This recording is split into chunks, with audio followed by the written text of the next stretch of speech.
और मैं ये आपको वसूख से कहूंगा, अगर इंडिया अलायंस की सरकार आती है तो पहले ही हफ्ते में स्टेट रिस्टोर होगी, पहले ही हफ्ते में, क्योंकि हमने इस बारे में काफी बार अपने लीडर राहुल गांधी जी के साथ डिस्कस किया था। तो इंशाल्लाह मुझे पूरा यकीन है कि ऑल इंडिया लेवल पे हुकूमत बदलेगी। लोग बहुत परेशान हैं महंगाई से, बेरोजगारी से, लूटमार से, और ये जो बड़े लोगों को बड़ा बनाया गया और छोटों को खत्म किया गया, इस चीज पे कंट्रोल होगा और हिंदुस्तान भी आगे बढ़ेगा और जम्मू कश्मीर भी आगे बढ़ेगा। मैं प्लीज अभी प्रेस के साथियों का मैं कांग्रेस पार्टी के श्रीनगर हेडक्वार्टर पे स्वागत करता हूं। आज हमेशा की तरह आप अपने टाइम पे हमारी पीसी कवर करने के लिए आए। आज का जो मुद्दा है वो ये है कि हमारे नौजवान कैंडिडेट जमीर अहमद साहब बारामूला कॉन्स्टिट्यूंसी से, इन्होंने बारामूला लोकसभा कॉन्स्टिट्यूंसी से इन्होंने अपना नॉमिनेशन भरा था इलेक्शन लड़ने के लिए, और पटन के एरिया से बिलोंग करते हैं और काफी सपोर्ट था इनको यंग यूथ का भी और लोगों का भी वहां से। लेकिन हमने जब इनसे बात की और इन्होंने ख्वाहिश जाहिर की कि ये कांग्रेस पार्टी में आना चाहते थे, और उसके बाद इन्होंने डिसाइड किया कि ये अपने सैकड़ों और हजारों सपोर्टर के समेत कांग्रेस पार्टी में ज्वाइन कर रहे हैं।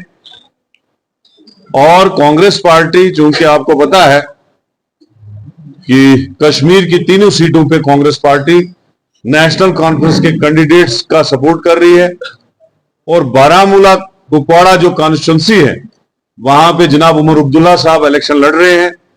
On behalf of Congress party Zameer Ahmed साहब आज के बाद उमर अब्दुल्ला साहब की कैंपेन करेंगे। On behalf of India alliance candidate Omar Abdullah साहब की कैंपेन करेंगे। तो मैं ये कहना चाहता हूं कि आने वाले वक्त में इंशाल्लाह मुझे पूरी उम्मीद है कि जम्मू में भी हमने 2 सीटें बहुत अच्छे मुकाबले में जीत ली होंगी। इंशाल्लाह रिजल्ट निकलेगा तो हम जीत जाएंगे। कश्मीर की 3 सीटें भी इंडिया अलायंस नेशनल कॉन्फ्रेंस के कैंडिडेट जीतेंगे, तो पूरे जम्मू कश्मीर यूटी में हम सारी सीटें लेंगे। और हमें पूरी उम्मीद है कि ऑल इंडिया लेवल पे जिस तरह से प्राइम मिनिस्टर की बुखलाहट देखी जा रही है, कभी वो मंगलसूत्र की बातें करते हैं, कभी हिंदू मुसलमान की बातें करते हैं।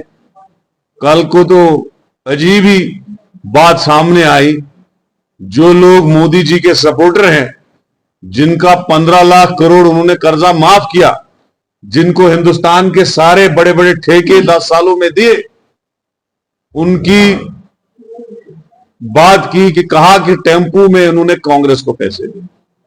ये अजीब बात है।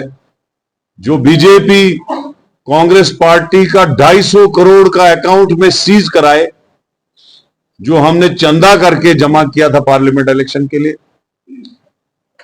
और वही बीजेपी आज कह रही है कि टेम्पू में कांग्रेस के लिए पैसा गए। बड़ी शर्मनाक बात है। तो मुझे लगता है इन बातों से आज आया हो गया है कि बीजेपी जो है 150 पार भी नहीं करेगी सेंटर में, और कांग्रेस पार्टी और इंडिया अलायंस 4 जून को हुकूमत बनाने जा रही है। ये मैं आपको वसूख से कह रहा हूं, और इंशाल्लाह मुझे यकीन है हुकूमत बनते ही कश्मीर में स्टेट वापस होगी।